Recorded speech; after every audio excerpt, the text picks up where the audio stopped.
दोस्तों, अगर आप हेल्थ एजुकेशन ऑफिसर की तैयारी कर रहे हैं तो ये सेशन आपके लिए बहुत इंपॉर्टेंट है, क्योंकि ये एक मेंटरशिप सेशन है। ये एक मेंटरशिप सेशन है और इस सेशन में हम ये समझेंगे कि हेल्थ एजुकेशन ऑफिसर एग्जामिनेशन को कैसे क्रैक करें, और ख़ास कर देखेंगे कि हेल्थ साइंस वाला जो सेक्शन है, जो कि सबसे इंपॉर्टेंट सेक्शन है, इसको कैसे कवर करना है, क्या टॉपिक्स पे इस पे स्पेशल फोकस करना है और किसे आपको छोड़ना है। और इसी वीडियो में मैं आपको जो मेरे द्वारा बनाए गए नोट्स हैं, इन नोट्स के हर एक यूनिट के बारे में मैं आपको समझाऊंगा कि हमने किस पे ज़्यादा फोकस करना है और कौन सा लाइट रखना है। ठीक है, आप देख सकते हैं यहाँ पे टोटल 10 यूनिट्स हैं। ठीक है, तो इसके साथ ही हम ये भी समझेंगे कि इस एग्जामिनेशन में जितने नंबर ऑफ एप्लीकेशंस पड़े हैं, जो जितने फॉर्म्स पड़े हैं, वो एक्सेप्शनली काफ़ी हाई है। ठीक है, ये बहुत हाई है, हमने इतना एक्सपेक्ट नहीं किया था। तो भी इस एग्ज़ाम में कितने सीरियस एस्पिरेंट हैं, कितने नॉन सीरियस हैं, तो ये भी हम समझेंगे और इसका एक एनालिसिस भी करेंगे ताकि आपको हेल्प मिले। ठीक है, आपको ये समझ में आए कि आपको तैयारी कितनी कड़ी करनी है। ठीक है, तो चलिए शुरुआत करते हैं। तो नमस्कार दोस्तों, मैं प्रोफेसर शिवम पांडे आपका स्वागत करता हूं द ऑफिसर्स पॉइंट पर। सबसे पहले देखते हैं जो नंबर ऑफ एप्लीकेशंस इस एग्ज़ाम के लिए। ठीक है, नंबर ऑफ फॉर्म्स, कितने फॉर्म डाले गए हैं। तो कुछ यूट्यूब इंस्टीट्यूशंस ने या और भी कोचिंग इंस्टीट्यूशंस ने आरटीआई डाला हुआ था इस एग्ज़ाम के नंबर ऑफ फॉर्म्स के बारे में। तो आरटीआई का आंसर भी आया है, आपने ऑलरेडी देखा होगा, जो कि है लगभग 1,25,000। ठीक है, 1,25,000 ये फॉर्म डाले गए हैं। ओके, अब ये समझिए कि इस 1,25,000 में कितने सीरियस है, कितने नॉन सीरियस है। तो मैं आपको मोटा मोटा बता दूं तो किसी भी एग्जामिनेशन के लिए जो एक्चुअल सीरियस एस्पिरेंट है वो सिर्फ और सिर्फ 10% होते हैं। ठीक है, जिनके बीच में आपकी एक्चुअल फाइट होती है। फिर भी एक बाइफर्केशन हम देखते हैं इसमें से। कुछ एक कैटेगरी ऐसी है एस्पिरेंट्स की जिन्होंने फॉर्म डाला है, आप उन्हें कह सकते हैं कि ये बस फॉर्म फिलर्स हैं, फॉर्म फिलर्स। ठीक है, मतलब क्या, ये लोग बहुत कैजुअल है। मतलब क्या कि फॉर्म आ गया और हम एलिजिबल हैं तो डाल देते हैं। ठीक है, जितने भी इसमें जिन्होंने भी मास्टर्स किया है ह्यूमैनिटीज से, यानी कि हिस्ट्री, ज्योग्राफी, साइकोलॉजी से मास्टर्स किया है, ठीक है, पॉलिटिकल साइंस से मास्टर्स किया है, उन सब ने डाल दिया है, क्योंकि सिर्फ और सिर्फ इन्हें लगता है कि हम एलिजिबल हैं। ओके, तो ऐसे लोगों की भी संख्या काफ़ी ज़्यादा है, ये सीरियस बिल्कुल भी नहीं है। ओके, और इन्हें एग्ज़ाम का पैटर्न भी नहीं पता है। ठीक है, मैं थोड़ा सा हार्श हो रहा हूँ, थोड़ा सा मैं आपको रियलिटी बता रहा हूँ, I am sorry for that, but ये रियलिटी है, ये आपको सुनना पड़ेगा। ठीक है, और यही जो एस्पिरेंट होते हैं, ये जो नंबर ऑफ एप्लीकेशन से बढ़ा देते हैं। ठीक है, जो नंबर ऑफ फॉर्म्स है बढ़ाने का काम यही लोग करते हैं। ओके, जो आपको दिख रहा है कि 1,25,000 फॉर्म डाले गए हैं, तो उसमें ज़्यादातर बस फॉर्म फिलर्स हैं कि वो हर एक एग्जामिनेशन के बस फॉर्म डालते रहते हैं। ठीक है, और जो दूसरी कैटेगरी है वो है द नोटिफिकेशन हंटर्स। मैं समझाता हूं आपको। ठीक है, नोटिफिकेशन हंटर मैंने इसको नाम दिया है। मतलब क्या, ये ऐसे एस्पिरेंट है, ठीक है, जो बहुत साल से तैयारी कर रहे हैं और वो हर एक एग्जामिनेशन के फॉर्म आने का इंतजार करते रहते हैं। ठीक है, और इनकी तैयारी काफ़ी अच्छी हुई भी रहती है, लेकिन वो जनरल तैयारी हुई रहती है। ठीक है, इनकी तैयारी क्या होती है, काफ़ी अच्छी होती है, बट वो जनरल तैयारी। मतलब क्या कि यूपीजी के उनको बहुत अच्छे से आता है, उनको जनरल स्टडीज़ यानी कि सामान्य अध्ययन बहुत अच्छे से आता है। लेकिन जब टेक्निकलिटी की बात होती है, जब स्पेसिफिक नॉलेज की बात होती है, जैसे कि हेल्थ साइंस सेक्शंस, ठीक है, तो ऐसे एस्पिरेंट्स इसमें थोड़ा सा कमज़ोर पड़ जाते हैं। ठीक है, हेल्थ साइंस वाला जो सेक्शन है, क्योंकि इस एग्ज़ाम का ये एक स्पेसिफिक टॉपिक है ये। ओके, ये टेक्निकल टॉपिक है। ओके, तो ऐसे भी एस्पिरेंट्स की संख्या काफ़ी ज़्यादा होती है कि जो सिर्फ और सिर्फ बड़े फॉर्म आने का इंतजार करते हैं और वो फॉर्म आने के बाद उसमें अप्लाई कर देते हैं, जिसके वजह से नंबर काफ़ी बढ़ गया है।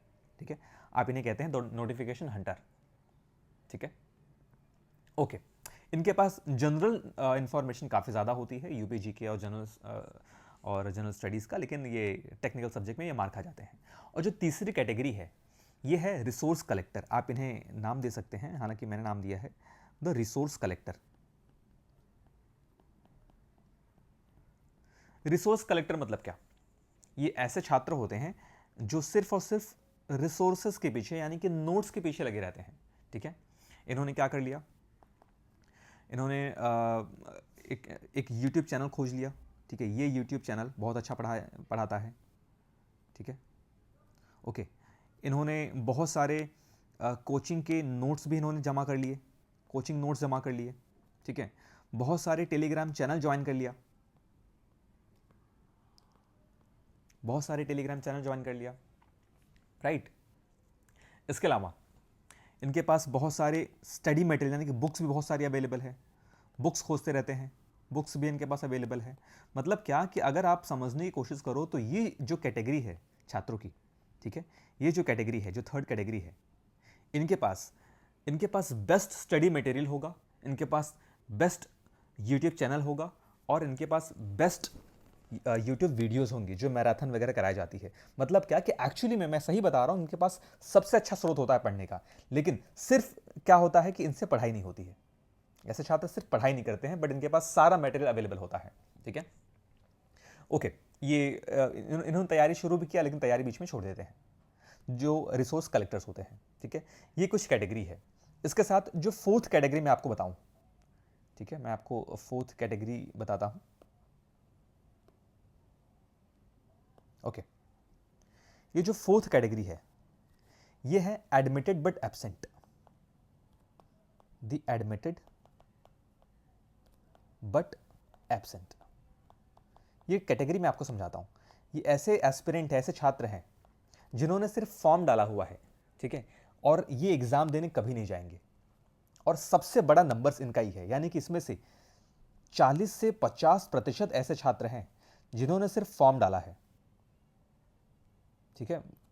ये जो ऊपर की कैटेगरी है इनसे मैं अलग बता रहा हूं, ये जो 3 कैटेगरी थी इनसे अलग ये कैटेगरी है जो सिर्फ फॉर्म अप्लाई करते हैं और एग्जाम देने कभी नहीं जाते हैं, और सबसे ज्यादा नंबर्स भी ये इंक्रीज कर देते हैं किसी भी एग्जामिनेशन का, ठीक है, 40 से 50%। यही कारण है कि आप कोई भी एग्जाम आप देखोगे इसमें से 40 to 50% लोग एब्सेंट ही रहते हैं, ठीक है। अब जो सीरियस हमारे कैटेगरी है, जो सीरियस एस्पिरेंट की कैटेगरी है, जो सीरियस है, जो काफ़ी अच्छे से तैयारी कर रहे हैं, उनका जो संख्या है वो सिर्फ और सिर्फ 10 to 12% होता है, ठीक है, 10 to 12% होता है, 10 से 12%। यही सीरियस छात्र है। ओके, 10 से 12% मतलब क्या कि लगभग 12,000 to 15,000 लोग, 12 से 15,000 लोग ही इस एग्जामिनेशन के लिए सीरियस है। ओके, अब इनमें भी मैं आपको एक कैटेगराइज करता हूं कि जो ये सीरियस, ऑब्वियसली ये बहुत सीरियस छात्र हैं और आपकी एक्चुअल फाइट इन्हीं के बीच में होनी ही है, ठीक है। ओके, अब ये समझिए कि ये जो छात्र जो सीरियस हैं मतलब हर एग्जाम के लिए सीरियस हैं, लेकिन ऐसे छात्र क्या करते हैं, ये बहुत सारे मल्टीपल एग्जाम्स में अप्लाई करते हैं, मल्टीपल एग्जाम्स, ठीक है। मतलब क्या, इन्होंने अप्लाई कर दिया LT ग्रेड के लिए, इन्होंने अप्लाई कर दिया असिस्टेंट प्रोफेसर के लिए, ठीक है, इन्होंने अप्लाई कर दिया UP PSC के लिए, और इन्होंने अप्लाई कर दिया RO ARO हो गया, ठीक है। इसके अलावा UP SI हो गया। ये इन एग्जामिनेशन में भी अप्लाई करते हैं, सीरियस हैं तो जाहिर सी बात है सिलेक्शन भी होगा, ठीक है। कुछ क्या होते हैं इसमें भटक जाते हैं कि किस एग्ज़ाम पे हम फोकस करें, ठीक है। और क्योंकि क्या होता है कि ऐसे सीरियस एस्पिरेंट में ऐसे बहुत सारे छात्र हैं जो बहुत सालों से LD ग्रेड की तैयारी कर रहे हैं या असिस्टेंट प्रोफेसर के एग्जाम का वेट कर रहे हैं, UP PCS के लिए काफ़ी साल से तैयारी कर रहे हैं, मीन्स काफ़ी बार लिखा हुआ है, RO की तैयारी कर रहे हैं। तो इन्होंने सिर्फ और सिर्फ क्या डाल दिया है, HEO एग्ज़ाम का फॉर्म डाल दिया है कि चलो नहीं कुछ होता है तो HEO हमारे पास है, ठीक है। ऐसे छात्र की भी संख्या काफ़ी ज़्यादा है। मतलब आप ये मान लीजिए कि इन 10 से 12% में से ऐसे छात्र क्या हैं, 5 to 8%, ठीक है, 5% से 8% ऐसे छात्र हैं। यानी कि आप ये मान लीजिए कि 6 से 8 हज़ार ऐसे छात्र जो सीरियस हैं और जो इन एग्ज़ाम की तैयारी करते हैं, ठीक है। और इनमें से कुछ का सिलेक्शन भी हो जाएगा डिफरेंट एग्जामिनेशन में। ओके, आप ये समझिए कि इसमें से कुछ का सिलेक्शन भी हो जाएगा, ये सेलेक्ट भी हो जाएंगे दूसरे एग्जामिनेशन में, और फिर HEO एग्ज़ाम को छोड़ देंगे, ड्रॉप कर देंगे, राइट। तो इससे क्या होता है कि आपको ये समझ में आ रहा है कि जो सिलेक्शन की पॉसिबिलिटी है ये किस तरीके से आपकी बढ़ती जा रही है। ओके, दूसरा फैक्टर क्या है, दूसरा फैक्टर ये है कि जो एग्ज़ाम है ये अक्टूबर में होने वाला है, ठीक है, अक्टूबर में होने वाला है। इसके बाद नवंबर में आपके इसके बाद आपके UP PCS भी है, ठीक है, ये सब है। और इसके साथ ही एग्ज़ाम इतना लेट हो रहा है तो ऐसे बहुत से छात्र होते हैं जिनका मन भर जाता है तैयारी से, ठीक है, वो तैयारी को बीच में छोड़ देते हैं और जब एग्ज़ाम आने वाला होता है वो जाके बस अपियर कर जाते हैं क्योंकि वो किसी अदर एग्ज़ाम की तैयारी कर रहे हैं, ठीक है। तो आप ये मान लीजिए कि अल्टीमेटली जो सीरियस एस्पिरेंट का जो संख्या है वो सिर्फ और सिर्फ 5 से 8 हज़ार है, जो कि खासकर सिर्फ और सिर्फ हेल्थ एजुकेशन ऑफिसर एग्ज़ाम की तैयारी कर रहे हैं। HU के क्राउड इतना है जो स्पेसिफिकली सिर्फ और सिर्फ उनके पास यही एक रास्ता, ये ऑप्शन है, ठीक है, यही ऑप्शन है और किसी एग्ज़ाम की वो तैयारी कर ही नहीं रहे हैं। इसमें से सिर्फ 5 से 8 हज़ार छात्र हैं और 5 से 8 हज़ार में 221 वैकेंसी ये बहुत ज़्यादा मानी जाती है, ठीक है। 221 वैकेंसी मतलब बहुत ज़्यादा है, आपके सिलेक्शन की संभावना काफ़ी ज़्यादा है, राइट, ठीक है। आप मोटा मोटी इसमें 10,000 ही मान लीजिए, ठीक है, 10,000। तो ये जो 10,000 छात्र हैं यही क्या है, सीरियस है, आपकी एक्चुअल फाइट इन्हीं के साथ है। तो आप कमर कस लीजिए, आपकी जो कंपटीशन है वो बहुत ज़्यादा अभी भी नहीं है। मैंने आपको ये कैटेगरी बता दिया है कि किस किस कैटेगरी के जो छात्र हैं वो फॉर्म भरते हैं, जिसकी वजह से ये नंबर 1,25,000 पहुंच गया है, ठीक है। हालांकि ये आशा से बहुत ज़्यादा है, ठीक है। मैंने भी एक्सपेक्ट किया था कि इस एग्ज़ाम में लगभग 80 से 90 हज़ार फॉर्म पड़ेंगे, ठीक है। 80 से 90 हज़ार का मेरा भी अंदाज़ा था, ओके, क्योंकि डिजिटल ज़माना है, सोशल मीडिया का ज़माना है, हर किसी को इस एग्जामिनेशन की या किसी भी एग्जामिनेशन के बारे में पता चल ही जाता है, ठीक है। तो 80 से 90 हज़ार मेरा एक्सपेक्टेशन था, बट ये भी बहुत ज़्यादा नंबर है, 1,25,000, ठीक है, ओके। तो इसलिए आपको जो तैयारी करनी है वो बहुत ही सीरियस करनी है अगर आपको सिलेक्शन चाहिए तो, ठीक है। तो ये हमारा एनालिसिस रहा कि नंबर ऑफ़ एप्लीकेशंस और कितने सीरियस या नॉन सीरियस एस्पिरेंट हैं। नाउ अब हम अपने सेकंड टॉपिक की तरफ आगे बढ़ते हैं। अब ये समझते हैं कि हेल्थ साइंस वाला जो सेक्शन है, स्वास्थ्य विज्ञान वाला जो सेक्शन है, उसमें आपको पढ़ना क्या है, इसका कंप्लीट सिलेबस क्या है। हालांकि सिलेबस अभी भी, ठीक है, चलो इस पर भी डिस्कशन कर लेते हैं। जो सिलेबस है, ठीक है, सिलेबस अभी भी जारी नहीं हुआ है। आयोग ने सिलेबस को अभी भी जारी नहीं किया है और आयोग इस एग्जामिनेशन के लिए बहुत एफर्ट डालने की नहीं सोच रहा है, क्योंकि आयोग के सामने और भी तमाम एग्जाम्स ऐसे हैं। LT ग्रेड है, असिस्टेंट प्रोफेसर का एग्ज़ाम है, PCS का एग्ज़ाम है, UPSI का एग्ज़ाम है। तो इस वजह से आयोग इसमें एफर्ट नहीं कर रहा है और सोच रहा है कि जो पुराना 2005 वाला सिलेबस है, ठीक है, जो 2005 वाला सिलेबस है उसी पे हम कंटिन्यू करें, ठीक है। इसीलिए अब तक नोटिफिकेशन नहीं आया है, और अगर नोटिफिकेशन आता भी है सिलेबस चेंज का तो 90% सिलेबस यही रहने वाला है, क्योंकि ये इसका कोर टॉपिक है।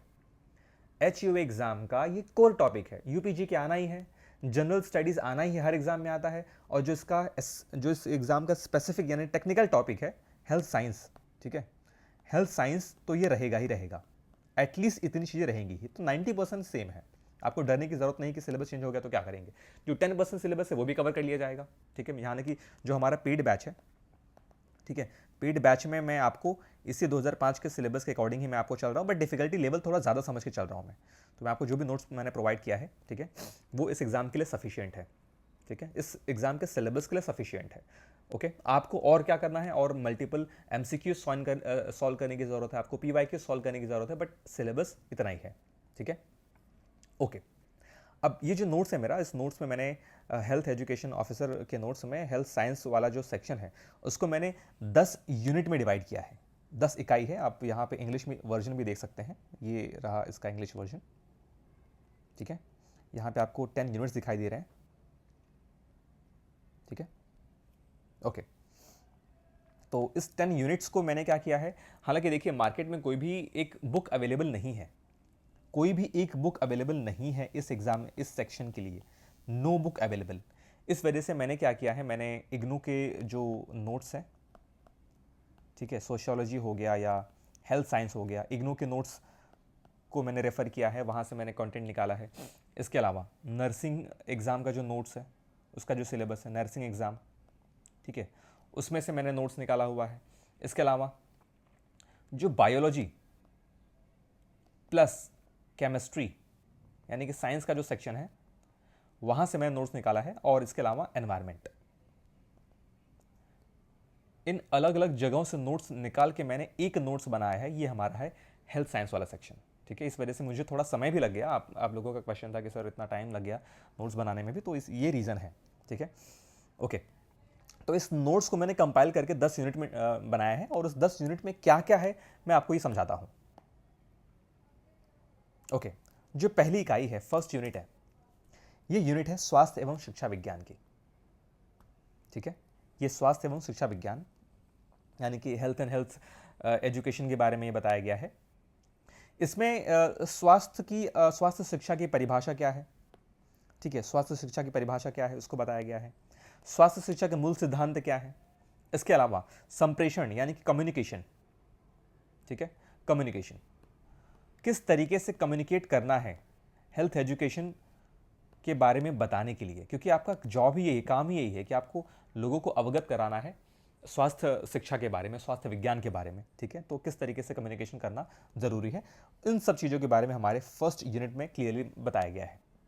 अच्छा, दूसरी बात, ये नोट्स काफ़ी कंसाइज है, मतलब बहुत ही क्रिस्प तरीके से बनाया गया। बहुत इसमें एक्सप्लेनेशन नहीं दिया गया है कि आपको इसमें पीएचडी करनी है। ठीक है, बहुत कम कंटेंट भी नहीं है कि एग्जाम ना निकल पाए। इसको मैंने एक बहुत ही क्रिस्प तरीके से बनाया, जितना रिक्वायर्ड है एग्जामिनेशन के लिए। ठीक है, ओके, हाँ, ठीक है, हाँ, जो फैक्ट है वो थोड़े ज़्यादा है, मतलब जो आप ये कह सकते हैं, जो फैक्ट है यहाँ पे, जो तथ्य है वो काफ़ी ज़्यादा है, क्योंकि ऑब्वियसली तथ्य ज़्यादा रहेंगे ताकि एग्जामिनेशन में क्वेश्चन आपका फंसे। ठीक है, जो सेकंड यूनिट है वो है स्वास्थ्य शिक्षा अधिकारी की भूमिका।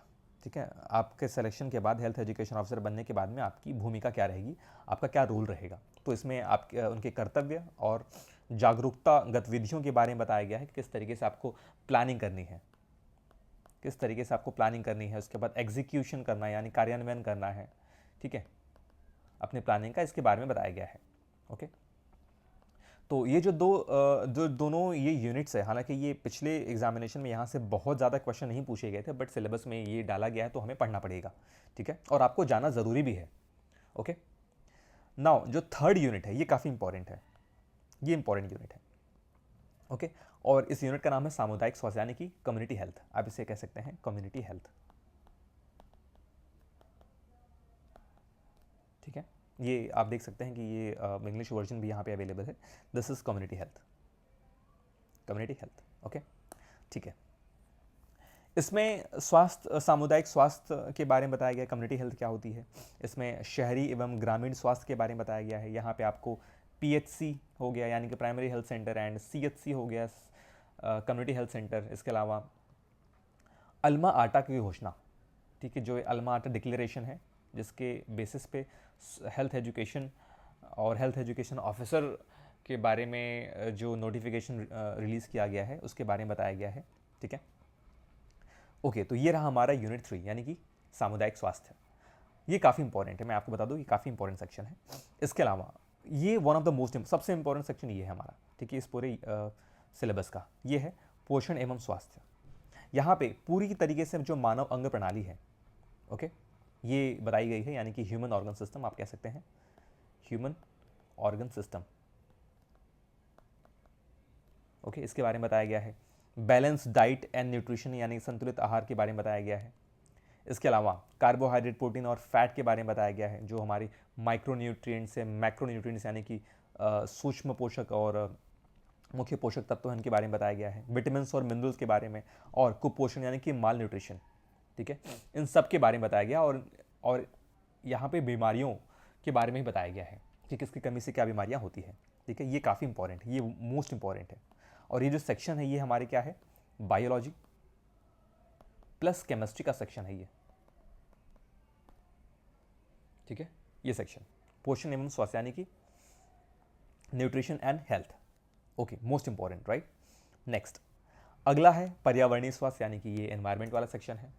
यहाँ पे एनवायरनमेंट से रिलेटेड इंपॉर्टेंट चीज़ें यहाँ पे आपको बताई गई है। ओके, जैसे कि सेफ ड्रिंकिंग वाटर के स्टैंडर्ड क्या होते हैं। ठीक है, जल एवं स्वास्थ्य के बारे में, सुरक्षित पेयजल। इसके अलावा जल जनित रोग यानी कि वाटर बोन डिजीज़ेस के बारे में बताया गया है कि पानी से होने वाली बीमारियाँ। ठीक है, इसके अलावा प्रदूषण और उसके प्रभाव यानी कि पॉल्यूशन, और पॉल्यूशन की वजह से कौन सी बीमारियाँ होती हैं, उसका क्या इम्पैक्ट पड़ता है उसके बारे में। इसके अलावा सॉलिड वेस्ट मैनेजमेंट के बारे में बताया गया है। ठीक है, किस तरीके से जो हमारे कचरे हैं, कूड़े कचरे हैं, उनको किस तरीके से मैनेज किया जाना चाहिए, उनकी टेक्निक्स क्या होते हैं ताकि बीमारियां कम फैले। ठीक है, ये 5 यूनिट हो गया। इसके अलावा जो छठा यूनिट है ये संक्रामक रोग, यानी क्या, संक्रामक रोग यानी कि कम्युनिकेबल डिजीज़, कम्युनिकेबल डिजीज़ के बारे में बताया गया है कि ऐसे रोग जो फैलते हैं, जो संक्रमित होते हैं। ठीक है, ये काफ़ी इंपॉर्टेंट है, this is important unit, right.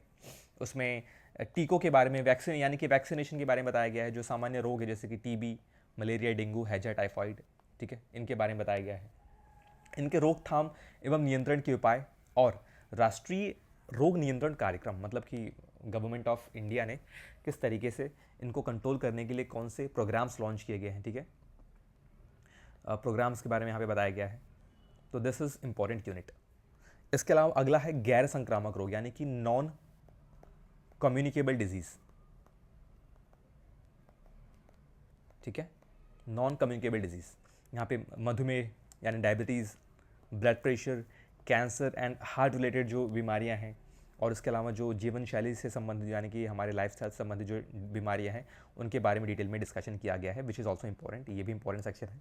Okay, now next is मातृ एवं शिशु स्वास्थ्य, ये भी इंपॉर्टेंट है। ये हमारे नर्सिंग वाला सेक्शन है।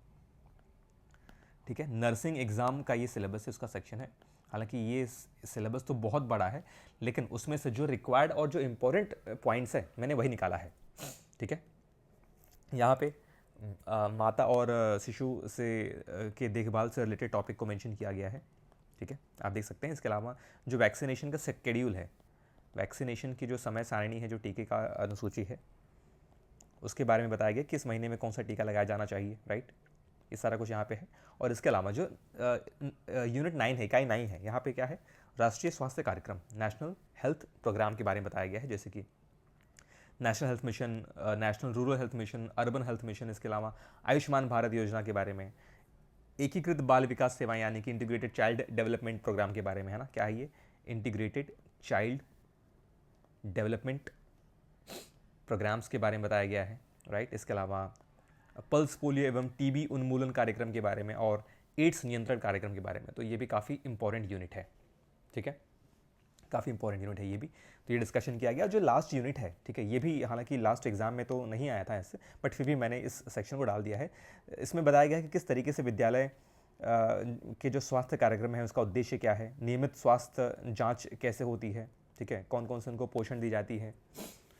ओके, हालांकि आप जब हेल्थ एजुकेशन ऑफिसर बनते हो तो आपका जो काम है वो विद्यालयों से कनेक्टेड होता है। ठीक है, आप बीईओ के साथ मिलकर आप काम करते हो।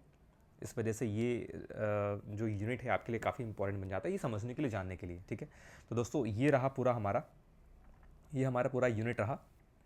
और ये यूनिट आप कवर करते हैं तो इसमें ये पूरा का पूरा सिलेबस इसके अंदर आ जाता है। बस आपको क्या करना है, ज़्यादा से ज़्यादा एमसीक्यूज़ और पीवाईक्यूज़ आपको सॉल्व करना है। बाकी सिलेबस आपका यही है। अगर आप इतना कवर कर लेते हैं तो 80 to 90% जो क्वेश्चन है आपके हाथ में है। ठीक है, ओके, तो दोस्तों ये रहा हमारा पूरा का पूरा जो सिलेबस है, कंप्लीट सिलेबस का ओवरव्यू और एक मेंटरशिप सेशन। और इससे मेंटरशिप मैंने बोला है क्योंकि मैं आपका यहाँ पे मार्गदर्शन कर रहा हूँ कि आपको किस तरीके से कौन से टॉपिक को आपको स्पेशल फोकस करने की ज़रूरत है। ठीक है, और इसके अलावा जो हमने ये एनालिसिस देखा हुआ है कि जो आपको हेल्प करेगा कि कितने सीरियस एस्पिरेंट है वो समझने में, क्योंकि आपका हमेशा से ये सवाल आता है कि सर फॉर्म कितने डाले गए, कितने सीरियस है, कितने नॉन सीरियस है। ये हर किसी का हमारी ये होती है, ठीक है, हैबिट है ये जानने के बारे में, जानने के लिए। तो इस वजह से मैंने इसे बना दिया है। और इसी तरीके से जो यूपी जीके है, यूपी जीके का भी मेंटरशिप वीडियो मैं आपके सामने लेकर आऊँगा। ठीक है, और इसके अलावा जो जीएस यानी कि सामान्य अध्ययन है, इसका भी मेंटरशिप वीडियो मैं कवर करूँगा कि आपको कौन से टॉपिक पे स्पेशल फोकस करने की ज़रूरत है। तो thank you so much for watching this video.